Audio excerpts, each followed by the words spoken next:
Welcome to part 2. Let's dive in. In part 1, we saw that the book of Revelation was a message about Jesus given to John, given to the 7 churches in Asia Minor, who were getting hammered through the devil, through the hand of his agency, that is the Roman Empire. And they're getting hammered and they're wondering why. So God gives this vision. So, hey guys, you guys on earth are getting hammered. You are caught in a cosmic battle between good and evil, and the devil is hammering you on planet Earth. It's not him. As we move into chapter 4 now, he moves into a vision concerning the future of God's people. And he says, look guys, the crisis you had on earth is a microcosm of the crisis that's going on in the spiritual realm. So let's move into chapter 4, into the symbolic visionary section. Chapter 4, verses 1 and 2, we move from earth and cosmic war on earth with a cosmic battle and crisis in heaven. We're all in this together. Chapter 4, verses 1 and 2, English Standard Version. The throne appears. After this, I looked and behold, a door standing open in heaven. And the first voice, which I heard speaking to me like a trumpet, said, come up here, and I will show you what must take place after this. He just described crisis on earth through the devil onto the church. And now he's saying, come up here, and I'm going to show you from the heavenly perspective what's going to happen in the future after this. And what's the first thing he sees? Verse 2. At once I was in the Spirit, and behold, a throne stood in heaven, and one seated on the throne. The future is focused and centered on the throne.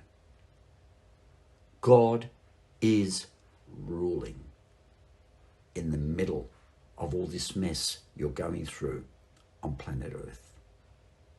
The word throne will appear many times in this chapter, and in fact, right throughout the whole book of Revelation, you'll see it come up again and again and again in this series. Because what kind of God do we have ruling on a throne in heaven where his people are getting hammered on earth? That's the question. If God is good and powerful, then please make sense of us dying for him. So it takes you to the throne of God, to the rule of God, and there's only one seated on the throne. Chapter 4 and 5 now will describe one unfolding vision of heavenly worship before the throne. And there are 5 scenes through this one worship scene in heaven. And you're going to find that this worship scene in chapter 4, where everything seems to be peaceful and great, gets interrupted in chapter 5. There's a crisis concerning the rulership of the one seated on the throne. There's a crisis in heaven. We are going to camp in chapter 4, 5, and 12 because they all belong together. Once we understand the opening vision about the future, the 7 seals, trumpets, and plagues are going to make sense. So we're going to camp here for a while, and we're going to dig into the storyline in this worship scene, because you're going to see that the seals, trumpets, and plagues all relate to God's rule on the throne. Let's dive in. So he's taken up into heaven. He's going to be shown the future. And the first thing he sees is the throne. Throne is rulership. God's rulership now comes into focus. And what's the first thing he sees about God's throne and rulership? 4:3 English Standard Version. And he who sat there, the one on the throne, and he who sat there had the appearance of jasper and carnelian. And around the throne, here we go, around his rulership, was a rainbow. Wow. The first thing, as John is shown the future, in connection with the 7 churches being persecuted and killed by the Romans. God is on his throne, and his throne, his rule in the middle of this earthly crisis is surrounded by a rainbow. We all know what rainbow means. The first time it appears in the Bible, it's connected with the flood, Noah's flood. And a rainbow appeared in the sky, and God says, this is a covenant of peace and non-violence, which is what it means today. God's throne is surrounded by the covenant of peace and non-violence. God rules under the banner of peace. Our God is a non-violent God, and he will rule from the presence of non-violence that surrounds him and peace.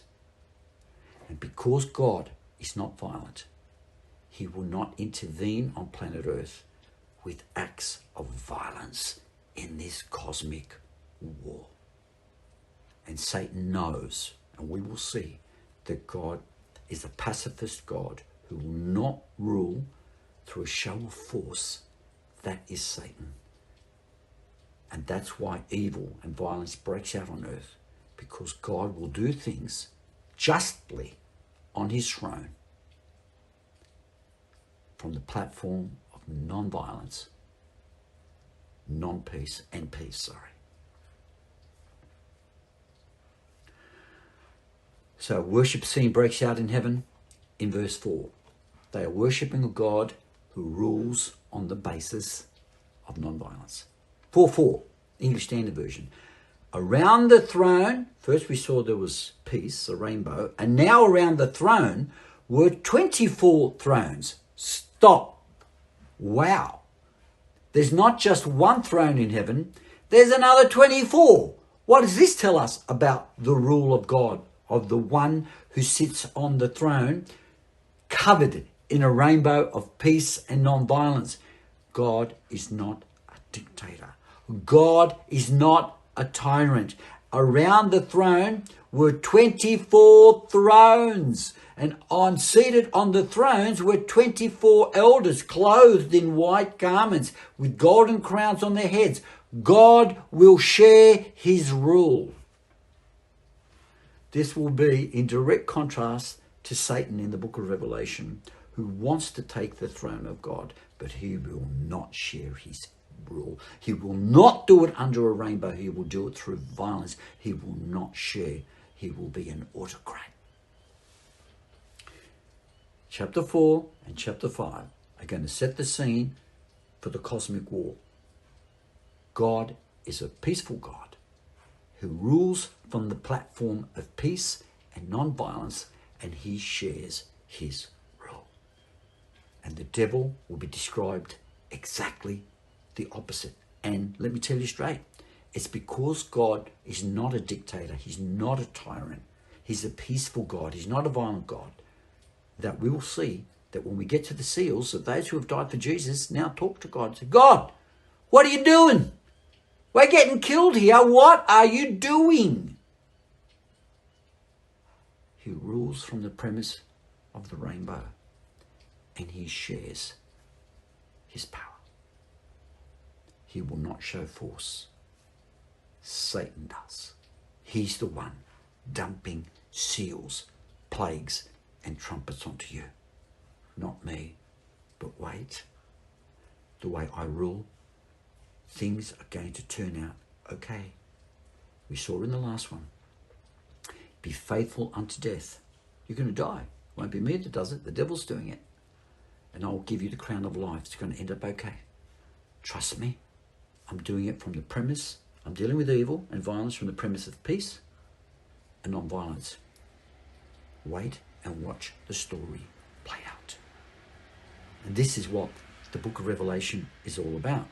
So here we've got a peaceful scene of worship from 24 elders who are sharing the rule of God. And then the scene changes. Others come in and they join the worship scene, and the story will now begin to heat up and unfold about this cosmic war and God's rulership and what God does and doesn't do in this war. God bless you.